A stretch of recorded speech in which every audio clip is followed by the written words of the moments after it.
After a bit of a slow start to free agency, the Tampa Bay Buccaneers have finally made some moves, and that started with signing Bruce Carter from the Cowboys to a 4-year contract. And then this morning, they inked free safety Chris Conte as well as defensive tackle Henry Melton to 1-year deals.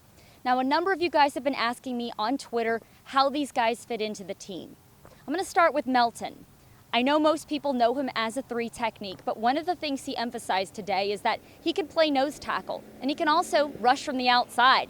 And that's exactly what the Bucs want on their defensive line, guys who are versatile. And also, too, if you notice this past year, Gerald McCoy, their all-pro guy, well, he actually came out on a few plays. And that wasn't a demotion or anything like that, but it was really just designed to keep him fresh, especially heading into that 4th quarter. And by bringing a guy like Melton in, which he only started, I want to say 3 games for the Cowboys last year and had 5 sacks, well, that's exactly what he can do. He can relieve McCoy, he can also relieve Clinton McDonald, or whatever type of rotation they end up having there. Moving on to Chris Conte. A lot of people thought that his arrival meant a departure for Deshaun Goldson. As of right now, Goldson is still on the roster. Meanwhile, though, he is expected to compete with, if Golston's there, along with Major Wright, a guy that they just inked to a 2-year deal. And then there's Bradley McDougald, a guy that they have really high hopes for in the future. All those guys, though, are up for starting consideration.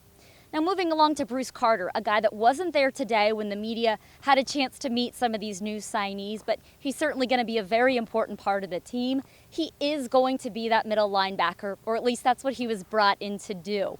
Now, I know a lot of fans have said, well, he was an outside linebacker in Dallas. I understand that, but he was brought in here to play on the inside. So this move really does allow them to part ways with Mason Foster, who is a free agent, although they always have some flexibility when they have a guy like Danny Lansana on the roster who can back up and start all of those linebacker positions, which I talked to Bucs head coach Lovie Smith this past month about that, and he gave him a really strong comparison, actually likened him, I should say, to Shelton Quarles. So a guy like that is very valuable to have on your roster. Now, one more thing. I had jokingly asked Henry Melton today because he had said on his plane ride over here to Tampa, he and Bruce Carter both had no idea that they were headed to the same place. And I said, are there any more Cowboys on the way? And he said, well, yes, Sterling Moore, he's coming here to visit, which sure enough, I confirmed that.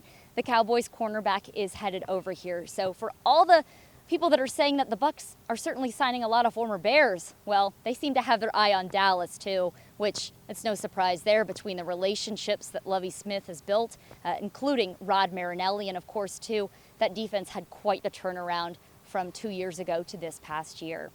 Stay tuned for a lot of free agency coverage, not just on the Buccaneers, but really throughout the entire NFL. We will have all of that up on sportstalkflorida.com, so keep checking back there.